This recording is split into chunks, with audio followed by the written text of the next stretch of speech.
Hi friends, welcome back to my channel Telugu beauty and healthy tips. నేను రాధా. ఈరోజు మీకు ఒక మంచి ఓట్స్ స్మూతీ చూపిస్తానండి. పీసీఓడి ప్రాబ్లంతో సఫర్ అయ్యే వాళ్ళు, థైరాయిడ్, కాన్స్టిపేషన్, ఓవర్ వెయిట్ ఉన్న వాళ్ళకి ది బెస్ట్ రెసిపీ అని చెప్పచ్చు. దీనికోసం ఫస్ట్ నేను తీసుకుంటున్నాను ఓట్స్ తీసుకుంటున్నానండి. మీకు ఓట్స్ ఎక్కడైనా అవైలబుల్లో ఉంటాయన్నమాట. అయితే ఓట్స్లో మనకి ఫైబర్ ఎక్కువ ఉంటుంది. ఓట్స్ని ఇన్సాల్యుబుల్ ఫైబర్ కింద తీసుకుంటారనమాట.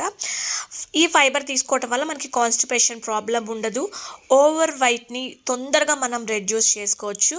అండ్ మన మెటబాలిజాన్ని బాగా బూస్టప్ చేస్తుంది. అండ్ థైరాయిడ్ గ్లాండ్ని కూడా ప్రాపర్ వేలో ఇది వర్క్ అయ్యేలాగా చూస్తుంది అనమాట.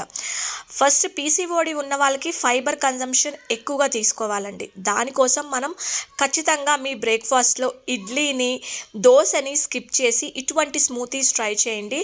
మీకు తొందరగా వెయిట్ లాస్ అవుతారు. అలాగే మీకున్న ప్రాబ్లమ్స్ని కూడా మీరు సాల్వ్ చేసుకోగలుగుతారనమాట. అండ్ నెక్స్ట్ నేను తీసుకుంటున్నాను బాదాం అండి. ఒక 4 బాదాం తీసుకోండి. బాదాంని ఎప్పుడు కూడా ఇలా మీరు తినద్దండి. బాదాంని నానబెట్టుకొని మాత్రమే తినాలి. మీరు ఇది కూడా అండి ఒక 15 మినిట్స్ సోక్ చేసుకోవచ్చు, లేదంటే నైటే సోక్ చేసుకొని పెట్టుకోవచ్చు అనమాట. అండ్ నేను తీసుకుంటున్నాను పల్లీలు తీసుకుంటున్నానండి. ఇవి వచ్చేసి పచ్చి పల్లీలు అనమాట, ఫ్రై చేసినవి కాదు, పచ్చి పల్లీలు అనమాట. ఈ పీనట్స్ తీసుకోవటం వల్ల ఏమవుతుందంటేనండి, మన ఓవరీస్లో ఎగ్ని రిలీజ్ చేయడానికి చాలా బాగా ఉపయోగపడుతుందంట ఈ పల్లీలు. అలాగే మన హార్మోనల్ ఇన్బ్యాలెన్స్కి, హెయిర్ గ్రోత్కి కూడా మనకి పీనట్స్ చాలా బాగా ఉపయోగపడతాయండి. కాకపోతే నేను పచ్చి ఇవాళ మీకు చూపించినట్లుగా ఇట్లా ఎందుకు నానబెడుతున్నానంటే, మనకి ఫైబర్ కంటెంట్ ఎక్కువ ప్రొడ్యూస్ అవుతుంది. మనకి అందులో పోషక విలువల్ని కూడా మనం పెంచుకోవాలి అంటే ఖచ్చితంగా నానబెట్టుకోవాలండి. ఏదైనా సరే నానబెట్టుకుంటే పోషక విలువలు పెరుగుతాయన్నమాట. ఇప్పుడు మీరు ఒక మిక్సీ జార్ తీసుకొని ఈ మిక్సీ జార్లో ఇప్పుడు నేను మీకు చూపించినవన్నీ వేసుకోండి. ఎవరైతే పీసీఓడితో, థైరాయిడ్తో, ఓవర్ వెయిట్తో బాధపడుతున్నారో దయచేసి మీరు మీ బ్రేక్ఫాస్ట్లో మాత్రం ఒకటే చెప్తానండి, ఇడ్లీ, దోశ, పూరి, చపాతీ వీటన్నిటిని కూడా కొంచెం దూరం పెట్టేసి ఇటువంటి స్మూతీస్ ట్రై చేయండి.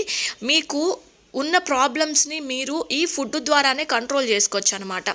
మీరు పల్లీలు మేము ఎక్కువ తినలేమండి, కొంచెం పీనట్స్ అంటే కొంచెం తక్కువ వేసుకోండి. కాకపోతే నేను మీకు డిఫరెంట్గా చూపిస్తాను. పీసీఓడి ఉన్న వాళ్ళు ఏం తినాలి, ఎటువంటి స్మూతీస్ అని నేను మీకు నెక్స్ట్ వీడియోస్లో పోస్ట్ చేస్తాను. అయితే రోజు ఒక్కటే మాత్రం మీరు ఒక్కటే స్మూతీ కూడా మీరు తాగద్దు. డిఫరెంట్గా ట్రై చేయండి.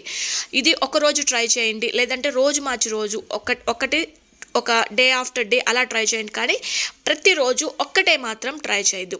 ఇందులో నేను యాడ్ చేసుకుంటున్నాను బనానా యాడ్ చేసుకుంటున్నానండి. మనకి బనానాలో ఆల్రెడీ షుగర్ కంటెంట్ ఉంటుంది కాబట్టి మీరు బెల్లం యాడ్ చేసుకోండి. ఇక్కడ నేనేం చేస్తున్నానంటే బెల్లంకి బదులుగా నేను బ్రౌన్ షుగర్ని యాడ్ చేస్తున్నాను. మనకి ఇందులో క్యాలరీస్ అనేది బాగా తక్కువ ఉంటాయి. అండ్ ఇది ఆర్గానిక్ షుగర్ అనమాట. మీరు బెల్లం వేసుకుంటే చాలా మంచిది, లేదనుకుంటే మీరు డేట్స్ని కూడా యాడ్ చేసుకోవచ్చు అండి. డేట్స్ తీసుకోవటం ఇంకా చాలా మంచిది అనమాట. మీరు ఇది కొన్ని రోజులు ట్రై చేసినట్లయితే మీ వెయిట్ని కూడా మీరు బ్యాలెన్స్ చేసుకోగలుగుతారండి. డే అంతా కూడా చాలా హెల్తీగా ఉంటారు. ఎప్పుడైనా గుర్తుపెట్టుకోండి, పీసీఓడి ఉన్న వాళ్ళు ముఖ్యంగా కంట్రోల్ అవ్వాలి అంటే వెయిట్ లాస్ అవటం తప్పనిసరి అండి. మీ ఫుడ్ మీద ముందు మీరు దృష్టి అంతా మీ ఫుడ్ మీద మీరు పెట్టండి. మీరు ఏం తింటున్నారు, కార్బోహైడ్రేట్స్ ఎక్కువ తీసుకుంటున్నారా అనే దాని మీద దృష్టి పెట్టండి. కార్బోహైడ్రేట్స్ అస్సలు తీసుకోవద్దు. మీరు ఆఫ్టర్నూన్ మీ లంచ్లో కూడా మీరు రైస్ని కంప్లీట్గా అవాయిడ్ చేసేసి మిల్లెట్ దోశ కానీ, లేదంటే పుల్కా కానీ, అటువంటి కీన్వా కానీ మీరు అలా ట్రై చేయండి.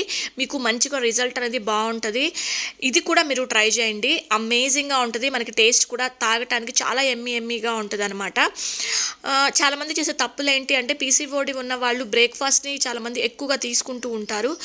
దయచేసి స్కిప్ చేయండి. ఇది మీరు తీసుకోవటం వల్ల మీకు ఆకలి కూడా ఉండదు అనమాట. కొంచెం కడుపు నిండుగా అనిపిస్తుంది కాబట్టి. అండ్ ఇంకోటి ఏంటి అంటే, మన ఫేస్ లోపల ఉన్నటువంటి ఆ పిగ్మెంటేషన్ ఏదైతే మనకు బయట కనిపిస్తుందో లోపల నుంచి కూడా మన స్కిన్ని చక్కగా డ్యామేజ్ నుంచి కాపాడుతుంది ఈ స్మూతీస్ అనమాట. అండ్ నేను ఇందులో యాడ్ చేస్తున్నాను పొమగ్రనేట్స్ యాడ్ చేస్తున్నానండి. మీరు ఖచ్చితంగా ఈ స్మూతీలో ఒక 3 or 4 టేబుల్ స్పూన్ పొమగ్రనేట్స్ వేసుకొని తీసుకోండి. Pomegranate is the best fruit for PCOD అని చెప్పొచ్చు. వెయిట్ లాస్, థైరాయిడ్ ఉన్న వాళ్ళు కూడా తీసుకోవచ్చు అండి, నో ప్రాబ్లం. మీ హెయిర్ కూడా చాలా బాగుంటుంది అనమాట. పీనట్స్ తీసుకోవటం వల్ల మన హెయిర్ కూడా చాలా హెల్తీగా ఉంటుంది, స్కిన్ వైటనింగ్ బాగుంటుంది, వెయిట్ లాస్ కూడా అవుతారు. ఖచ్చితంగా ఈ రెసిపీ ట్రై చేయండి. నచ్చితే నా ఛానల్ని సబ్స్క్రైబ్ కూడా చేసుకోండి.